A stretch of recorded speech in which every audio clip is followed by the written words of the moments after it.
Hi everyone, it's Vicente and I teach Spanish on italki.com, and today I will be talking about 7 Spanish words that are similar to their English counterpart.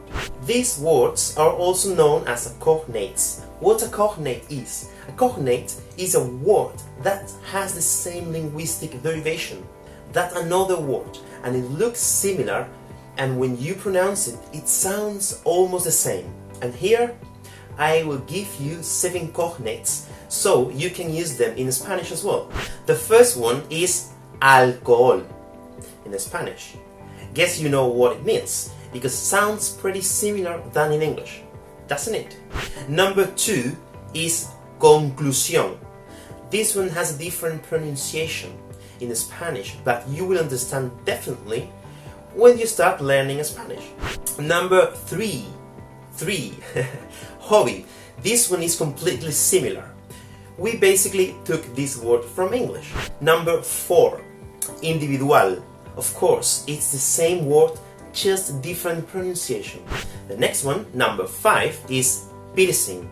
Yes, we use this word with the same pronunciation and meaning. Next one, number 6, is informal. I like to use this one in my lessons to explain ways to greet and say goodbye, because it's similar in English and is a word that students understand very quickly. And the last are some words related to sports. If you're learning Spanish and you like sports, you're lucky, because most of the words are cognates, like football, tennis, baseball, volleyball, hockey, water polo, golf, surf, and so on. As you can see, almost all sports are cognates, so talking about your hobbies should not be difficult.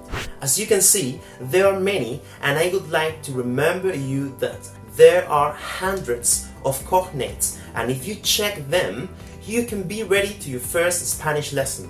Thanks for watching the video. Don't forget to subscribe to the italki YouTube channel for more tips on learning Spanish.